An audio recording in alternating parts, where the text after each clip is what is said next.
Hello everyone, welcome to G Centric. और पिछले lecture में हम लोगों ने मैग्नेटिक सर्किट और मैग्नेटिक मटेरियल का सिलेबस देख लिया था। अब आज से हम क्या करेंगे, मैग्नेटिक सर्किट को पढ़ना स्टार्ट करेंगे। जैसा कि मैंने पिछले लेक्चर में बताया था कि ये काफी कॉम्पैक्ट है और मजेदार भी है और क्वेश्चन भी सबसे ज्यादा पूछे जाते हैं, इसलिए बहुत तरीके से पढ़ेंगे इसको। चलिए, तो आज पहला स्टार्ट करते हैं basic terminology and basic loss के बारे में। अब देखिए, मैं आपको आगे ले जाने से पहले ये बताना चाहूंगा कि कई बार क्या होता था कि बहुत पहले जब शुरुआत में जो धीरे धीरे चीजें इवॉल्व हुई होगी। भाई एप्पल तो प्रकृति में पहले से गिर रहा था, न्यूटन ने उसको ऑब्जर्व किया और उसको फिर साइंस के फॉर्म में डेवलप किया और लोगों को पढ़ना स्टार्ट किया कि भाई कॉन्सेप्ट ऑफ ग्रेविटी क्या है।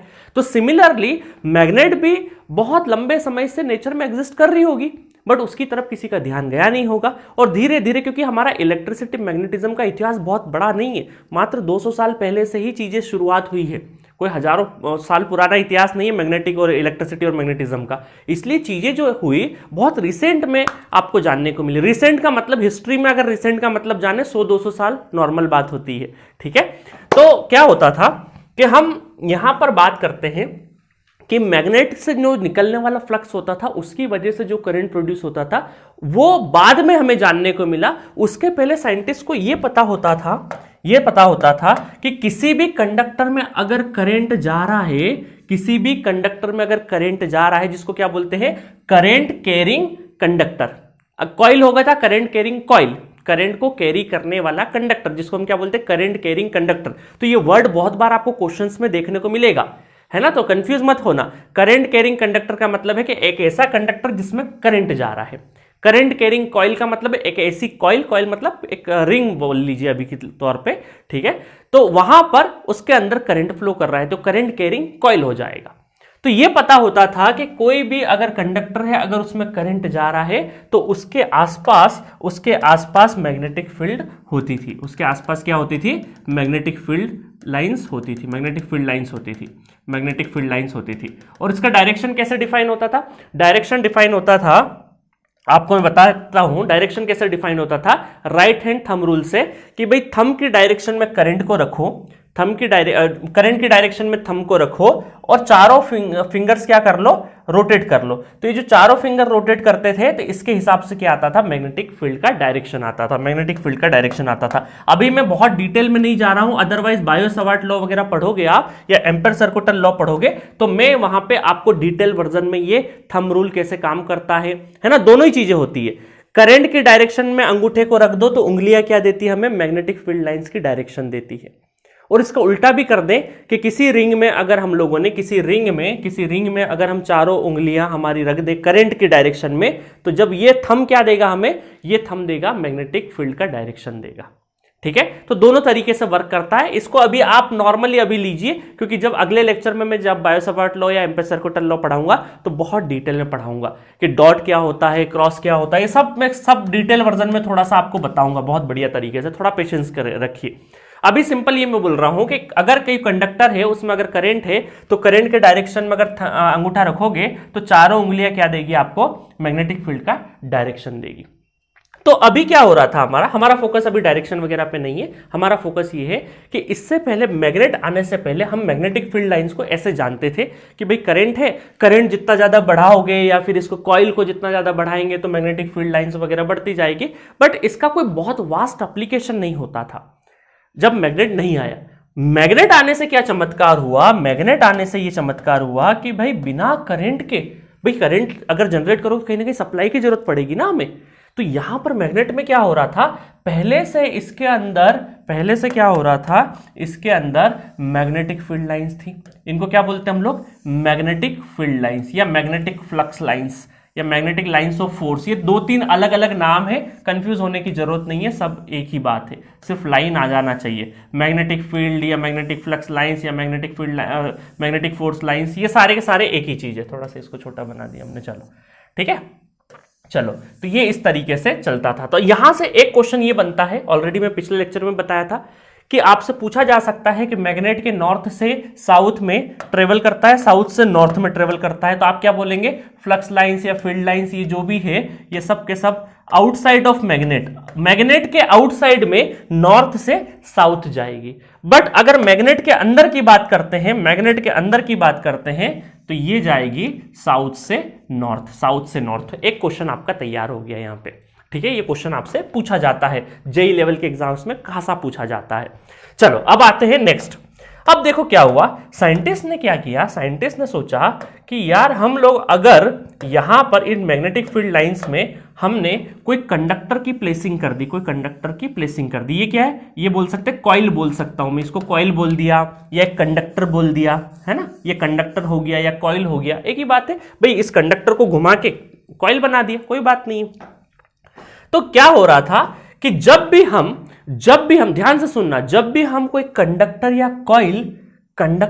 कॉइल किसकी प्रेजेंस में ला रहे थे, इस मैग्नेटिक फील्ड लाइंस की प्रेजेंस में ला रहे थे, तो यहां पर हमें क्या मिल रहा था, हमें मिल रहा था इनके अंदर करंट, इनके अंदर क्या मिल रहा था, हमें करंट मिल रहा था, करंट मिल जा रहा था, करंट फ्लो हो जा रहा था। तो ये तो बहुत अद्भुत बात हुई कि भाई बिना सप्लाई, क्योंकि यहां पर हम क्या कर रहे थे भाई, हमें बहुत इलेक्ट्रिसिटी, पहले तो इलेक्ट्रिसिटी को इन्वेंट करना पड़ा, इलेक्ट्रिसिटी को इन्वेंट किया, फिर करंट फ्लो कराया, देन हमें क्या मिला, मैग्नेटिक फील्ड लाइंस मिली। बट यहां तो बड़ा चमत्कारिक रूप था कि भाई नेचुरली जो मैग्नेट है उसकी अगर प्रेजेंस में कहीं मैग्नेटिक फील्ड लाइंस हो जाए और उसकी प्रेजेंस मिल जाए और हमारा कंडक्टर जस्ट लाइक उसके अंदर, ये तो मैं इमेजिनरी पार्ट है, यहां तो कुछ भी खाली है, तो मैं शो कर रहा हूं आपको दिखाने के लिए, अदरवाइज तो ये सब इमेजिनरी लाइन है। तो हमने यहां पर सिर्फ कॉइल ले गए, एक मैग्नेट के पास में सिर्फ कॉइल ले गए और उसके अंदर क्या हुआ, करंट के दर्शन हो गए। तो ये किसी चमत्कार से कम नहीं था। कई बार तो पुराने लोग इसको अदृश्य शक्ति या भूतिया शक्ति या भूत वगैरह बोल के बहुत सारे प्ले किया करते थे, बहुत सारी निकोला टेस्ला और इनके ऊपर मूवीज बनी हॉलीवुड में, कि किस तरीके से साइंस को जादू बना के, क्योंकि शुरुआत में कोई यकीन नहीं करता ना, शुरुआत में कोई अजीब सी आप बात बोलोगे जो कि प्रैक्टिकल पॉसिबल नहीं है, तो शुरुआत में आपका मजाक ही बनता है। तो जितने भी इलेक्ट्रिसिटी, खासकर इलेक्ट्रिसिटी मैग्नेटिज्म में जितने साइंटिस्ट हुए, उनका शुरुआत में बहुत ज्यादा मजाक बना। क्यों बना? क्योंकि भाई इलेक्ट्रिसिटी मैग्नेटिज्म ऐसी चीज है जो दिखती नहीं, अदृश्य है। आपने भी आज तक चार्ज तो देखा नहीं है, करंट तो देखा नहीं, सिर्फ फील किया है। मान लीजिए कोई इंस्ट्रूमेंट नहीं होता और बोल देते इस वायर के अंदर कुछ ना कुछ ऐसा जा रहा है जिससे झटका लगता है और आपको पता नहीं है, तो आप तो यही सोचते ना यार कोई ना कोई बैठा है अंदर, शक्ति है। और हमारे यहाँ पे अंधविश्वास और साइंस बहुत पैरेलल चले, बहुत पैरेलल चले। गैलीलियो को फांसी पे भी चढ़ाया, अंधविश्वासी लोग थे, मानते ही नहीं थी चीजें। तो धर्म, अंधविश्वास, है ना, अंधविश्वास और धार्मिकता और हमारा साइंस बहुत पैरेलल चले। कभी ये इस पे हावी हो गया, कभी ये इस पे हावी हो गया, क्योंकि भाई लॉजिकल अगर आंसर नहीं दोगे तो आपको बेवकूफ समझा जाएगा। और शुरुआत में चीजें एक्सपेरिमेंटली हुई, तो उसके पीछे के लॉजिक्स वगैरह को, मैथमेटिक्स को बाद में प्रूव किया ना चीजों को। चलिए खैर यहां पे आते हैं हमारे डिस्कशन पे। तो बहुत अमेजिंग चीज हो गई कि यार एक फ्लक्स लाइन से आपने करंट प्रोड्यूस कर दिया, करंट प्रोड्यूस कर दिया। अब देखो क्या हुआ होगा, करंट पहले देखो, अब हमें पता, वो थ्योरी भी पता है कि भाई बिना पोटेंशियल डिफरेंस के या बिना ईएमएफ के करंट प्रोड्यूस नहीं हो सकता। तो कहीं ना कहीं इसके अंदर इंड्यूस ईएमएफ रहा होगा, इंड्यूस ईएमएफ रहा होगा, उसी के बाद करंट फ्लो किया होगा। ठीक है, तो मुद्दा यह है कि यहां पर अगर देखें हम लोग थोड़ी देर के लिए, तो यहां पर दो तीन चीजें हमें ऑब्जर्व करने को मिलती है कि ये जितनी भी फील्ड लाइंस है, ये जो करंट प्रोड्यूस हो रहा है, ये जो करंट प्रोड्यूस हो रहा है, ये सिर्फ और सिर्फ कौन सी वाली फील्ड लाइन से हो रहा है? इतनी वाली फील्ड लाइन से हो रहा है, सिर्फ और सिर्फ। किसने? इतने एरिया में जो मैग्नेटिक फील्ड लाइंस आ गई होगी, उसी की वजह से हो रहा होगा, उसी की वजह से हो रहा होगा। तो इतने एरिया में जितनी मैग्नेटिक फील्ड लाइंस है, उन्हीं की वजह से ये करंट प्रोड्यूस हो रहा है, ये बात तो मानते हैं। बाकी ओवरऑल फील्ड से तो कोई मतलब ही नहीं है हमें। तो हमने क्या बोल दिया, जितना हमारा काम का चीज है जिसकी वजह से इंड्यूस ईएमएफ प्रोड्यूस हो रहा है, इसको हमने बोल दिया फ्लक्स लिंकेज। क्या बोल दिया? बहुत बढ़िया तरीके से बता रहा हूं मैं आपको, है ना, बहुत सिंपल टर्मिनोलॉजी से, बहुत ही सिंपल टर्मिनोलॉजी से। Flux linkage, LINKAGE, linkage, link हो रहा है, लिंक किया ना, जितना काम का है, इसी को हम क्या बोलते हैं, और यूजफुल फ्लक्स भी बोल सकते हैं, यूजफुल फ्लक्स। अभी फ्लक्स का मतलब भी आपको समझाऊंगा, है ना, टेंशन मत लीजिए। तो हमने क्या किया, हमने ये देखा कि भाई कंडक्टर का और मैग्नेटिक फ्लक्स लाइंस का या मैग्नेटिक फील्ड लाइंस का जो इंटरेक्शन होता है, उस इंटरेक्शन की वजह से ईएमएफ प्रोड्यूस होता है। देन करंट वाली कहानी ऑटोमेटिक, भाई ईएमएफ प्रोड्यूस हो गया तो करंट तो फ्लो कर ही जाएगा, बट करंट डिपेंड करेगा कि आगे कितना लोड लगा है, उस हिसाब से होगा। वो सारा का सारा आप ट्रांसफार्मर में थ्योरी पढ़ेंगे, प्राइमरी में सप्लाई देंगे, सेकेंडरी में कैसे होगा, वो सारा बाद में कहानी है। अभी के लिए ये है कि हुआ क्या है, यहां पे इस फेनोमेनन में हुआ क्या, इंटरेक्शन हुआ है। क्या हुआ है, इंटरेक्शन। किसके बीच में, कंडक्टर और मैग्नेटिक फील्ड लाइंस के बीच में या फ्लक्स लाइंस के बीच में। तो क्या हम ऐसा बोल सकते हैं, यहां से एक थ्योरी ये बना सकते हैं, कि interaction between conductor and magnetic field lines and flux lines बोल दीजिए, फ्लक्स लाइंस या बोल सकते हैं। और प्रॉपर तरीके से बात करें तो कौन सा यूजफुल फ्लक्स, तो हम क्या बोल सकते हैं, interaction between conductor and flux linkage, है ना। ये सारे के सारे मैग्नेटिक फील्ड लाइन से या फ्लक्स लाइन से कुछ भी बोल सकते हैं हम लोग। इन इमेजिनरी लाइन को हम लोगों ने नाम दे दिया है, बट हमें जो काम का है उसको क्या बोल रहे हैं हम लोग, फ्लक्स लिंकेज बोल रहे हैं। तो interaction between conductor and flux linkage, जितना इंटरेक्शन हो रहा है उसको हमने फ्लक्स लिंकेज बोल दिया। और इसकी वजह से क्या प्रोड्यूस हो रहा है, इसकी वजह से प्रोड्यूस हो रहा है इंड्यूस्ड ईएमएफ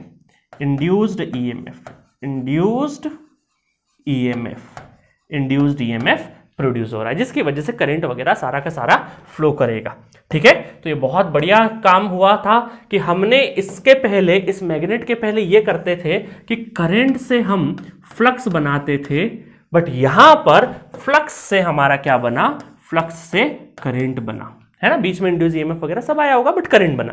तो अब देखो यहां पर फ्लक्स को कैसे डिनोट, इस फ्लक्स लिंकेज को हम कैसे डिनोट करते हैं, फाई से डिनोट करते हैं।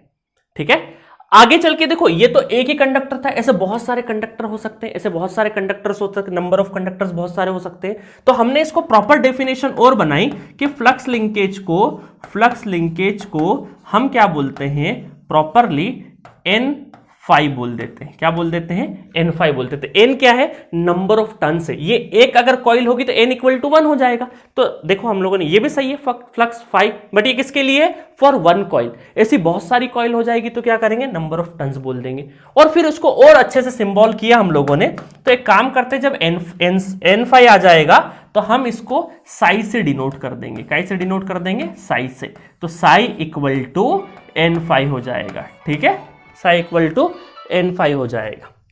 ठीक है, psi equal to N phi हो जाएगा। तो ये रहा आपका फॉर्मूला फ्लक्स लिंकेज का। ये आपने कहीं देखा लग रहा है, इंडक्टेंस जब पढ़ा था हम लोगों ने तब देखा था आपने, साई इक्वल टू क्या था, N phi, psi equal to N phi. और इसकी यूनिट क्या होती है, इसकी यूनिट होती है वेबर। ठीक है, अभी सिंपल फ्लक्स लिंक मैं इसकी बात कर रहा हूं, सिंपल फ्लक्स की जो यूनिट होगी वो चलो मैं अभी साथ में बता देता हूं। 2-3 चीजें और बतानी मुझे। अब देखिए, यहां से मैं आपको अब 2-3 चीजें बताने वाला हूं। क्या क्या चीज बताने वाला हूं, 2-3 टर्मिनोलॉजी, बेसिक टर्मिनोलॉजी, जिसको मैं बहुत शॉर्ट तरीके से आपको आपके जहन में डालना चाहता हूं।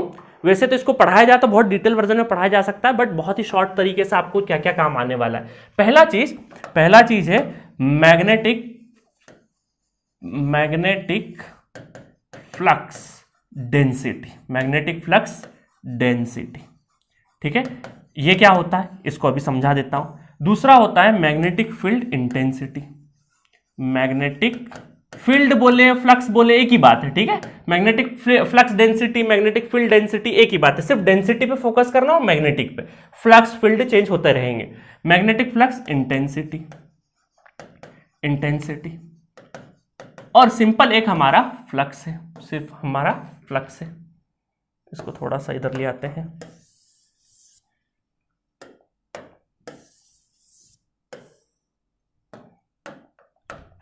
फ्लक्स, सिंपल हमारा फ्लक्स। अभी मैं डिटेल वर्जन में फ्लक्स भी पढ़ाऊंगा आपको। ठीक है, चलो अब देखो इनके बारे में समझते हैं और इनकी यूनिट्स के बारे में समझते हैं, क्योंकि बहुत इंपॉर्टेंट है ये। फ्लक्स क्या होता है, magnetic field lines, flux linkage एक ही बात है ना। तो हम इसको कैसे डिनोट करते हैं, इसको डिनोट करते हैं फाई से। और इसकी जो यूनिट होती है उसको, यूनिट को बोलते हैं वेबर। क्या बोलते हैं, वेबर। और इसको शॉर्ट फॉर्म में WB लिखेंगे। WB कहीं पे भी दिख जाए तो क्या बोलेंगे, वेबर। ये फ्लक्स लाइंस की यूनिट है, फ्लक्स की यूनिट है। अब देखो क्या हुआ, मैग्नेटिक फ्लक्स डेंसिटी। अब मैग्नेटिक फ्लक्स डेंसिटी का मतलब समझो। अगर मैं आपसे पूछूं कि पॉपुलेशन डेंसिटी क्या होती है, दिल्ली की, मुंबई की पॉपुलेशन डेंसिटी, तो आप क्या बोलेंगे कि सर जनसंख्या घनत्व, क्या बोलते हैं उसको हिंदी में, जनसंख्या घनत्व। तो हम ये बोलेंगे, सही बोल रहा हूं ना शायद, घनत्व ही बोलेंगे मेरे ख्याल से, चेक कर लेना बाकी। तो पॉपुलेशन डेंसिटी का मतलब है कि पर्टिकुलर एरिया में कितने लोग रह रहे हैं।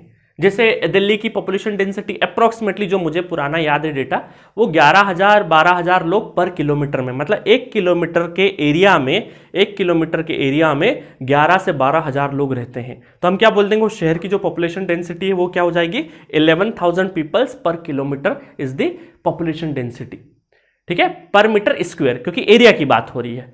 तो वैसे ही क्या होगा कि अगर मुझे यहां पर मैग्नेटिक फ्लक्स डेंसिटी की बात करनी हो, तो हम क्या बोल सकते हैं कि किसी भी पर्टिकुलर एरिया में कितनी मैग्नेटिक फील्ड लाइंस है, तो वो क्या बन जाएगा, डेंसिटी बन जाएगा। तो इसका मतलब क्या है कि हम यहां से बोल सकते हैं इसकी यूनिट, इसको कैसे रिप्रेजेंट करते हैं, बी से रिप्रेजेंट करते हैं। It is a vector quantity, ठीक है, बी से रिप्रेजेंट करेंगे और ये हो जाएगी, बी की यूनिट क्या हो जाएगी, बी की यूनिट हो जाएगी वेबर पर मीटर स्क्वायर। देखा मैंने क्या बोला कि कितने एरिया में कितनी मैग्नेटिक फ्लक्स लाइंस एग्जिस्ट करती है। तो मैग्नेटिक फील्ड लाइंस तो या फ्लक्स बोले, मैग्नेटिक फील्ड लाइंस बोले या फ्लक्स बोले, बात एक ही है। तो ये weber per metre square, weber per metre square is the magnetic flux density, याद रखना। और इसको सम्मान के तौर पे हम लोगों ने, सम्मान के तौर पे जो निकोला टेस्ला थे, उनके सम्मान में इसकी यूनिट हमने बोल दी कि टेस्ला इसकी यूनिट हो जाएगी, टेस्ला, ठीक है, टेस्ला भी एक यूनिट है और यहां पे वेबर पर मीटर स्क्वायर भी एक यूनिट है, ठीक है, ध्यान रखना, इन दोनों का ध्यान रखना है ना। बहुत अच्छे तरीके से मैंने बहुत शॉर्ट समरी टाइप बताया आपको। नेक्स्ट देखें, अगर magnetic flux intensity, magnetic flux intensity क्या है, इंटेंसिटी की बात हो रही है, मतलब यहां पे ताकत की बात हो रही है, स्ट्रेंथ की बात हो रही है कि कितना ताकतवर मैग्नेटिक फ्लक्स लाइंस है, कितना ताकतवर मैग्नेटिक फील्ड लाइंस है। तो जब ताकत की बात होगी, स्ट्रेंथ की बात होगी, है ना। जैसे सपोज करिए ये मैग्नेट हुआ, है ना, आपने देखा होगा दो मैग्नेट है कि दो मैग्नेट है आपके हाथ में, और एक मैग्नेट बहुत तेजी से, बहुत स्ट्रेंथ से अट्रैक्ट या रिपेल करता है, और एक थोड़ा सा कम करता है ना। जब आपके घर में फर्नीचर का काम होगा और मैग्नेट का काम पड़ता है ना, डोर्स को बंद चालू करने में कहीं मैग्नेट का काम पड़ता है, तो मैग्नेट जब लेने जाएंगे मार्केट में तो नंबर से मिलती है, 1 नंबर, 2 नंबर, 3 नंबर, 4 नंबर। इसका मतलब है कि वो नंबरिंग किस ऑर्डर में दिया है कि उनकी स्ट्रेंथ के हिसाब से, कि उनका एकदम जो चिपकने की जो टेंडेंसी है, जो इंटेंसिटी है, वो कितनी है। तो हम ये बोल सकते हैं यहां पर जो इंटेंसिटी हमें बताता है, वो क्या बताता है, ताकत बताता है, मैग्नेट की ताकत बताता है। तो ताकत हमेशा क्या होती है, जैसे आप अगर किसी को मारोगे, ऐसे मारोगे ज्यादा, ऐसे मारोगे अगर किसी को तो उतनी ज्यादा नहीं लगेगी, और अगर एक सुई लेके ऐसे मारोगे, एक पॉइंट के ऊपर एक इंटेंस करोगे, एक पॉइंट के ऊपर जाके एकदम आपने एक नाखून भी चुभा दिया, तो हो सकता है कि उसको ज्यादा पेन हो बजाय कि इसके, है ना। जैसे चिमटी कोड़ोगे तो क्या है, एक पर्टिकुलर जगह पे क्या इंटेंसिफाई किया है, मतलब हम कील भी गाड़ते हैं, है ना, दीवार में कील गाड़ते हैं तो एक पर्टिकुलर पॉइंट पे जाके हम क्या करते हैं, ताकत लगाते हैं सारी की सारी, ठीक है। तो इसका मतलब क्या है कि जब भी ताकत की बात होती है, आपको ईएमएफटी में भी ये नॉलेज काम आएगा, जब भी ताकत की बात होती है तो हम बोलते हैं किसी लेंथ के अक्रॉस जाने का, किसी लेंथ के अक्रॉस। ऐसे थप्पड़ मारोगे तो ये क्या हो गया, एरिया के अक्रॉस, ऐसे जाएंगे तो क्या हो गया, इंटेंसिटी, एक लेंथ के अक्रॉस। तो इसका मतलब ये रहेगा कि यहां पर एम्पेयर टन्स में, ampere turns per metre, ampere turns per metre, और इसको कैसे डिनोट करते हैं, इसको डिनोट करते हैं एच से। तो H equal to ampere turns per metre इसकी यूनिट है। अभी टेंशन मत लेना, सिर्फ इतना ध्यान रखो कि डेंसिटी की बात होगी तो मीटर स्क्वायर, और इंटेंसिटी की बात होगी तो मीटर में बात करेंगे।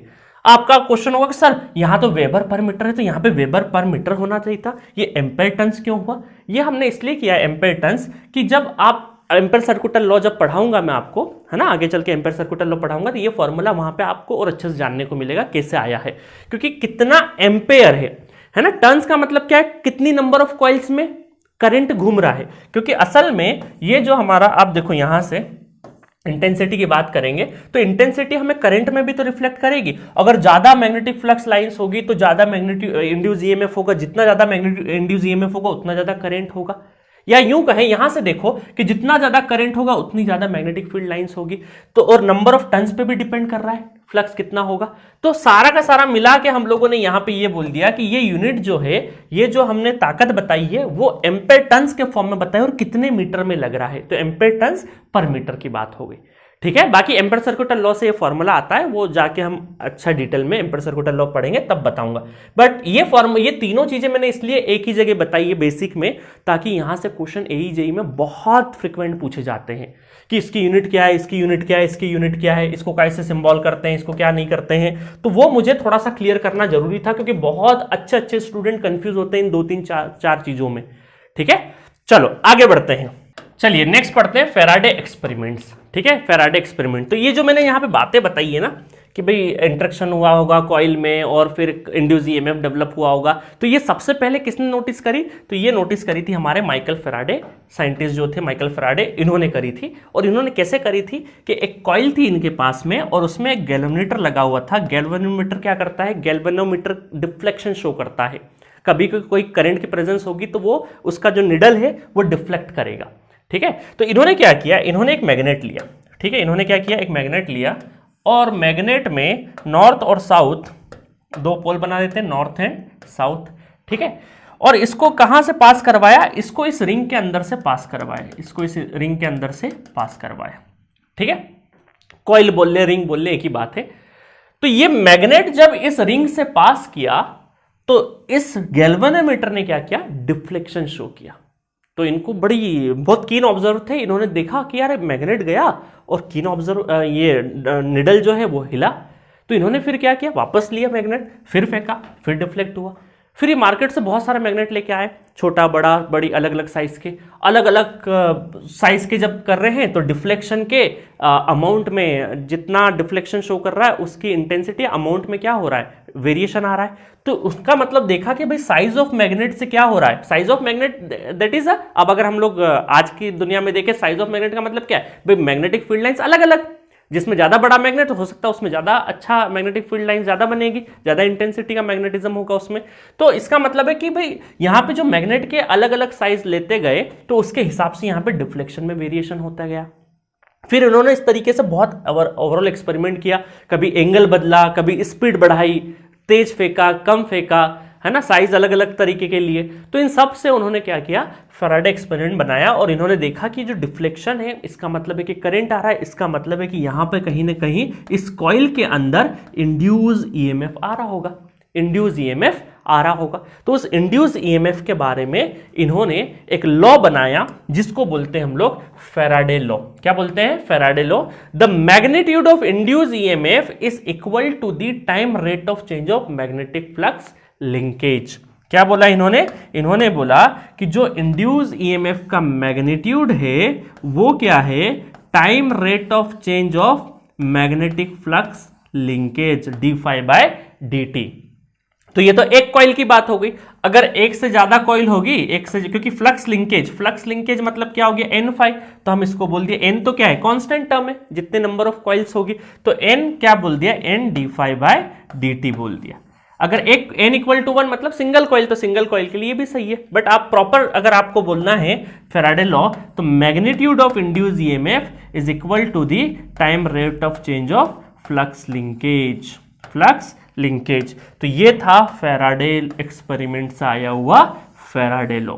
अभी आधा अधूरा है, अभी इसमें थोड़ा सा मॉडिफिकेशन होगा, अभी माइनस साइन का इंतजार है, वो लगाएंगे, कैसे लगाएंगे उसके बारे में बात करेंगे। अब देखो क्या हुआ फैराडे लॉ में। अब बहुत सारे स्टूडेंट कंफ्यूज होते हैं कि सर फैराडे लॉ अलग अलग जगह मोटर में भी पढ़ते हैं, जनरेटर में पढ़ते हैं, अलग अलग जगह पे अलग अलग तरीके से, कोई कंडक्टर की टर्म में बोलता है, कोई किसकी टर्म में बोलता है। बट अभी आप बेसिक पढ़ रहे हैं, जब मैं मशीन पढ़ाऊंगा तो ट्रांसफार्मर में और रोटेटिंग मशीन के लिए फैराडे लॉ का अलग अलग सिग्निफिकेंस लूंगा। इसका मतलब ये नहीं कि दो अलग अलग फैराडे लॉ है, उनको इंटरप्रिटेशन करने के तरीके डिफरेंट है। ठीक है, वो जब मशीन पढ़ेंगे तब मैं आपको बताने वाला हूं। तो फैराडे लॉ का स्टेटमेंट आपको ध्यान में रखना है। अब इसमें 2-3 चीजें हैं कि फैराडे ने मैग्नीट्यूड के बारे में बोला, उसके बाद किसके बारे में बोला? फ्लक्स लिंकेज के बारे में बोला। तो फ्लक्स लिंकेज पे जाने से पहले फ्लक्स क्या होता है उसके बारे में चर्चा कर लेते हैं। ठीक है, चलो। तो फ्लक्स क्या है? फ्लक्स एक तरह का बहाव है। आप क्या ध्यान रखो? बहाव, फ्लो जिसको बोलते हैं ना, बहाव। अब देखो आपको एक मैं एग्जांपल से समझाता हूं। फ्लक्स लाइंस को आप थोड़ा सा देसी भाषा में समझे। देखो क्या करना है, आपने गार्डन में पानी डाला है पाइप से, तो ये थोड़ी देर के लिए पाइप समझ लीजिए, पाइप का आगे वाला हिस्सा है ना, ऐसा लंबा पाइप होगा, इसके पानी आ रहा होगा, ये अंदर हिल रहा है पानी है ना। अब देखो इसमें पानी आने के अलग अलग पैटर्न क्या हो सकते हैं। ये है हमारा जो पाइप है ना, पाइप पानी लंबा सा पाइप है, उस पाइप का ये जो है फ्रंट एरिया है, मतलब एक रिंग नुमा रिंग हो गया। अब इसमें पाइप से जब पानी बाहर आएगा तो उसके तरीके अलग अलग हो सकते हैं। एक तरीका तो ये कि पानी आई नहीं, सिर्फ और सिर्फ देखते रहे हम कि पानी तो आया ही नहीं है। एक तरीका है क्या है, पानी ऐसे आए, इस एंगल से आए, अगर फोर्स और थोड़ा ज़्यादा होगा तो थोड़ा सा और जाएगा, फोर्स बहुत ज़्यादा एंगल से होगा तो आपको ऐसा पानी आता हुआ दिखाई देगा बहुत तरीके से। मतलब यहाँ देखोगे, आपने देखा होगा नया बोरिंग रहता है जहाँ पे बहुत पानी निकलता है बारिश के टाइम पे, तो आप देखोगे कि इस वाले सेगमेंट से पानी बहुत ज़्यादा अगर होगा और मोटर बहुत बढ़िया है तो पाइप से ऐसा पानी आएगा बिल्कुल सीधा। तो इसका मतलब क्या है कि यहां पर भी सिंपल सा फ्लक्स का मतलब ये मान के चलिए कि इस क्रॉस सेक्शन एरिया से कितनी मैग्नेटिक फील्ड लाइंस पास हो रही है, कितनी मैग्नेटिक फील्ड लाइंस पास हो रही है, उसको हम ऑब्जर्व करेंगे। अब देखिए यहां पर मैंने क्या कर दिया, वही पाइप का क्रॉस सेक्शन बना दिया है, ठीक है, फ्लक्स एक तरह का बहाव है। अब देखो इसमें क्या कर दिया मैंने कि इन सब का एरिया वेक्टर जो होता है, किसी भी रिंग का एरिया वेक्टर उसके क्या होता है, परपेंडिकुलर होता है। तो ये मैंने एरिया वेक्टर बना दिया, ये क्या बना दिया, एरिया वेक्टर, ये मैंने एरिया वेक्टर बना दिया। क्या बना दिया, एरिया वेक्टर बना दिया मैंने, ठीक है। एरिया वेक्टर क्या होता है, किसी भी रिंग का परपेंडिकुलर, है ना, किसी भी सरफेस का अगर मुझे एरिया वेक्टर बनाना तो ये इसके क्या होता है, परपेंडिकुलर होता है, ये एरिया वेक्टर बना दिया। अब क्या हो रहा होगा, अलग अलग तरीके से मैंने 3 केसेस लिए। क्या लिए, मैग्नेटिक फील्ड लाइंस के फ्लो होने के तरीके। एक तरीका तो ये है कि सारी की सारी मैग्नेटिक फील्ड लाइंस ऐसे पास हो जाए, बिल्कुल एकदम सीधे मैग्नेटिक फील्ड लाइंस पास हो जाए, मैग्नेटिक फील्ड लाइंस पास हो जाए, ठीक है, मैग्नेटिक फील्ड लाइंस पास हो जाए। बी से क्यों डिनोट किया भाई, बी क्या दिखाता, डेंसिटी दिखाता ना, एक पर्टिकुलर एरिया में कितनी मैग्नेटिक फील्ड लाइंस जा रही है, ठीक है, तो वही मैग्नेटिक फील्ड डेंसिटी। अब देखो मैग्नेटिक लाइंस बोल दीजिए, डेंसिटी बोल दीजिए, अभी एक ही बात है, ठीक है। एक तरीका ये हो सकता था कि पानी कुछ इस तरीके से चले जाता, ऊपर किसी एंगल से चले जाता, किसी एंगल से चले जाता, किसी एंगल से चले जाता, ठीक है। एक तरीका और था कि किसी इस तरीके से चले जाए, मतलब जो पाइप से बाहर निकले ही नहीं, इस पाइप को आप यूं देखते रहे और कहीं पे पता चले पाइप फट चुका है, सारा पानी वहीं से निकल गया, इधर तो पाइप में से पानी नहीं आ रहा है, ऐसा भी हो सकता है। तो हमने क्या कर दिया, पानी नहीं आ रहा है, इसका मतलब क्या हो रहा होगा, थोड़ी सी देसी भाषा में देखा हमने कि कोई फील्ड लाइंस आ ही नहीं रही है, इसका मतलब कहीं और चले गई है, कहीं और चले गई मतलब वो उधर चले गई, ऊपर चले गई, ऐसा एज्यूम कर लिया। तो हमने इन 3 चीजों से क्या ऑब्जर्व किया, ये ऑब्जर्व किया कि हमने देखा कि यहां पर कुछ भी नहीं पास हो रहा है, इस एरिया वेक्टर के अलोंग कुछ भी पास नहीं हो रहा है, तो हमने बोल दिया कि भाई यहां पे तो फ्लक्स को हम 0 मान के चलेंगे, 0 मान के चलेंगे, क्योंकि हमने क्या डिफाइन किया, फ्लक्स को बहाव से रिलेट किया और यह माना कि इस पर्टिकुलर एरिया से कितनी मैग्नेटिक फील्ड लाइंस पास होगी, इसको हम फ्लक्स बोलेंगे। क्या बोलेंगे, इसको फ्लक्स बोलेंगे। तो अब कुछ भी पास नहीं हो रहा था, हम क्या बोल दिए, फ्लक्स 0 है, फ्लक्स 0 है, ठीक है। फिर यहां पर देखा तो हमने देखा कि बहुत ज्यादा मैग्नेटिक फील्ड लाइंस एक पास हो रही है पूरी की पूरी उसके अलावा, तो यहां पर हमें फ्लक्स मैक्सिमम देखने को मिला, मैक्सिमम देखने को मिला। और यहां पर हमने देखा कि यहां पर किसी एंगल थीटा से, किसी एंगल एरिया वेक्टर से ये जो बी बना रहा है कोई एंगल थीटा बन रहा है, तो हम ये मान के चलेंगे कि यहां जो फ्लक्स मिल रहा है वो 0 मिनिमम से, ये बोल सकते हैं ना तो मैक्सिमम है, ना तो मैक्सिमम है, ना तो मैक्सिमम है, मैक्सिमम और मिनिमम के बीच में है, मतलब मैक्सिमम और 0 भी नहीं है और मिनिमम के बीच में, है ना तो एग्जैक्टली मिनिमम बोल सकते हैं कि मिनिमम मतलब क्या हो गया 0 और मैक्सिमम मतलब क्या हो गया ज्यादा से ज्यादा सारी के सारी, तो इन दोनों के कहीं ना कहीं बीच में है, तो हम ये बोल सकते हैं मैक्सिमम और मिनिमम के कहीं ना कहीं बीच में है, कहीं ना कहीं बीच में। तो हमें पता चला कि ये मैक्सिमम हमें कब मिल रहा है, जब थीटा क्या है, theta is the angle between B and A के बीच का एंगल है, बी एंड ए के बीच का एंगल है। तो हमें फ्लक्स मैक्सिमम कब मिल रहा है, जब बी और ए के बीच में जो थीटा है वो 0 डिग्री हो जाए, 0 डिग्री हो जाए। यहां पर कोई ना कोई 0 जो थीटा है वो कहीं ना कहीं 0 से बड़ा और लेस देन सॉरी ये हो जाएगा हमारा 90, 0 और 90, क्योंकि ये जो क्या बन रहा है, इसका एंगल कितना बन रहा है, ये 90 डिग्री बन रहा है, तो यहाँ पे थीटा क्या है, 90 डिग्री है। तो इसका मतलब है कि 90 और 0 के बीच में कोई ना कोई एंगल है, कोई ना कोई एंगल किसके बीच में, 90 से कम और 0 से बड़ा कोई बीच का एंगल है। तो जब हमने सारा का सारा चीज ऑब्जर्व किया तो हमें यह पता लगा कि अब इसको मैथमेटिक्स के फॉर्म में, अगर इस फ्लक्स को मैथमेटिक्स के फॉर्म में अगर डिनोट करना हो तो ऐसा कौन सा मैथमेटिकल टूल है जो हमें 0 डिग्री पे मैक्सिमम देता है और 90 डिग्री पे 0 देता है। तो हमें पता चला कि एक चीज हमने पढ़ी है, डॉट प्रोडक्ट। क्या पढ़ा है, डॉट प्रोडक्ट, डॉट प्रोडक्ट पढ़ा है, डॉट प्रोडक्ट। तो डॉट प्रोडक्ट की हेल्प से हमने फ्लक्स को क्या बोल दिया, फ्लक्स को बोल दिया बी डॉट ए का डॉट प्रोडक्ट। इससे फायदा यह हुआ कि जब इसको डॉट को खोलेंगे तो b इंटू ए दोनों का मैग्नीट्यूड इंटू कॉस थीटा